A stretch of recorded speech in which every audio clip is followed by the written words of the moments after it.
බෙන්ගාල බොක්කේ සිට බටහිර පැසිෆික් සාගරය දක්වා විහිදුණු අතිශය දුර්ලභ සහ බියජනක කාලගුණික සංසිද්ධියක් මේ වන විට දකුණු ආසියානු කලාපයම කැළඹීමට පත් කරමින් සිටී.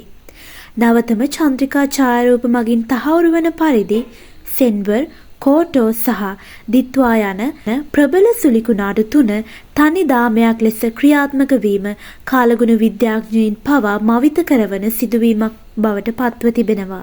මෙම සිදුවීම අතිශයින්ම සුවිශේෂී වන්නේ මෙම කුණාටු පද්ධති තුනම එකිනෙකට ඉතා ආසන්නව පිහිටා තිබීම නිසයි.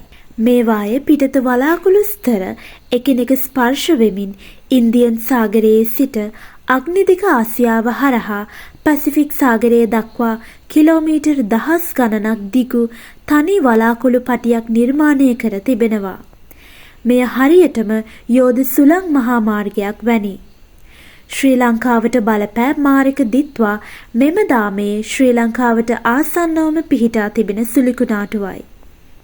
ත්‍රිකුණාමලයට නිරිත දෙසින් හටගත් මෙම කුණාටුව මේ වන විටත් මෙරටට දැඩි බලපෑම් එල්ල කර අවසන්.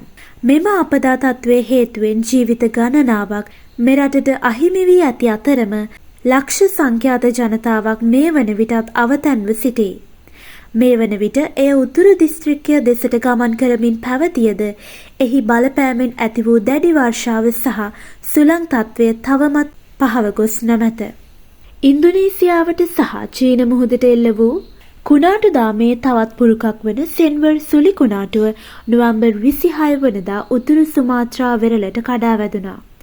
මෙය ඉතිහාසගත වන්නේ ඉන්දුනීසියාවට නොවැම්බර් මාසයේදී බලපෑ ප්‍රථම සුලි කුණාටුව ලෙසයි. මලක්කා සමුද්‍ර සන්ධිය ආශ්‍රිතව එය තරමක් දුර්වල වී ඇතත් මැලේසියාව සහ තායිලන්තය හරහා තවමත් පැයට කිලෝමීටර් 75ක වේගයකින් සුළං මුදා හරිනු ලබයි.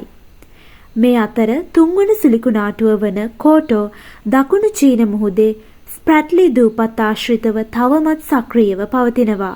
දේශගුණික විපර්යාසවල රතු එළියක් සමගින් මෙවැනි දැවැන්ත සුලිකුණාටු දාමයක් නිර්මාණය වීම පිටිපස ඇත්තේ ගෝලීය දේශගුණික රටාවන්ගේ අසාමාන්‍ය වෙනස් වීමයි.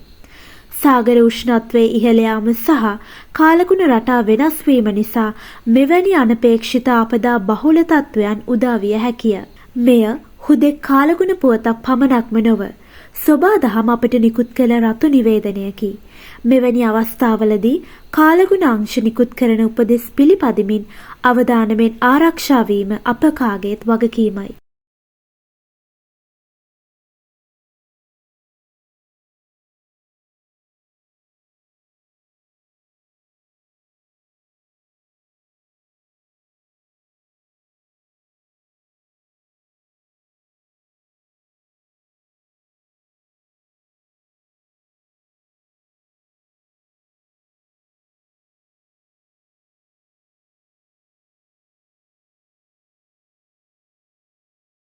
මෙවැනි පුවත් දැනගන්න අපිව සබ්ස්ක්‍රයිබ් කර දිගටම අපිත් එක්ක රැඳී සිටින්න. ඔබට සුබ දවසක්.